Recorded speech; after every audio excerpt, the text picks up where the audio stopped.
Hello guys, welcome back to our channel. ఈరోజు అయితే fruit salad ఎలా చేయాలి అని నేను ఈ వీడియోలో క్లారిటీగా మీకు అయితే చూపిస్తాను. సో టేస్ట్ విషయానికి వస్తే ఫైనల్లో నేను చెప్తాను. అండ్ ఫస్ట్గా మన దగ్గర ఉన్న మిల్క్ను బాగా అంటే నేనైతే ఒక హాఫ్ లీటర్ అయితే తీసుకున్నాను. సో హాఫ్ లీటర్లో దాదాపుగా 450 ml నేను మరిగించేదానికి తీసుకున్నాను. అండ్ 50 ml నేనైతే ఈ కస్టర్డ్ పౌడర్ మిక్స్ చేసేదానికి తీసుకున్నాను. సో అదంతా బాగా ఏ ఉండలు ఏం లేకుండా బాగా మిక్స్ చేసుకున్నాను. ఆ తర్వాత నా దగ్గర ఉన్న ఫ్రూట్స్ని అయితే నేను కట్ చేసుకున్నాను. ఏవేవి అంటే నేనైతే యాపిల్స్, తర్వాత షేప్కాయలు అండ్ గ్రేప్స్, తర్వాత వచ్చేసి బనానా, తర్వాత వచ్చేసి దానిమ్మ పండు, ఇవన్నీ అయితే నేను తీసుకున్నాను, కట్ చేసుకున్నాను. బాగా చిన్న చిన్నగా అయితే కట్ చేసుకున్నాను.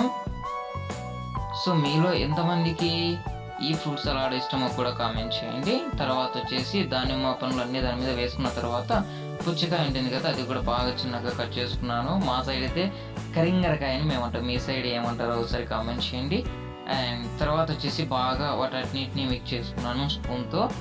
ఆ తర్వాత ఆల్రెడీ మనము కలిపి పెట్టుకున్నాం కదా, ఒక జార్లో ఒక కప్లో, చిన్న కప్లో మనము ఫ్రూట్ సలాడ్కు సంబంధించిన కస్టర్డ్ పౌడరు, తర్వాత వచ్చేసి మిల్క్ అన్నీ చిన్నగా మిక్స్ చేసుకున్నాం కదా, అవన్నీ కలిపి మనం ఫైనల్గా ఏం చేయాలి అంటే ఆ ఫ్రూట్స్ ఫ్రూట్స్ ఉంటాయి కదా, బాగా చిన్నగా తగిన ఫ్రూట్స్ అన్ని దానిలలో అదొకొచ్చేసి బాగా కలుపుకోవాలి.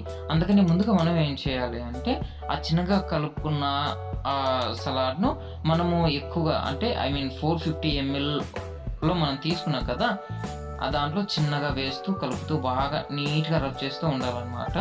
సో వన్స్ మనకు బాగా చిక్కగా, తర్వాత వచ్చేసి కలర్ కూడా బాగా వచ్చిన తర్వాత ఆల్రెడీ చిన్నగా కలుపుకున్న ఆ యొక్క ఫ్రూట్స్లో ఆ సలాడ్ని అంతా వేసి బాగా కలదిపాల. బాగా మిక్స్ చేసిన తర్వాత ఒక 2 to 3 hours మనం ఫ్రిడ్జ్లో పెట్టుకొని అవతల మనం సర్వ్ చేయాలి. సో టేస్ట్ అయితే నెక్స్ట్ లెవెల్ వచ్చింది. వీడియోకి లైక్ చేయండి, షేర్ చేయండి, సబ్స్క్రైబ్ చేయండి. Thanks for watching.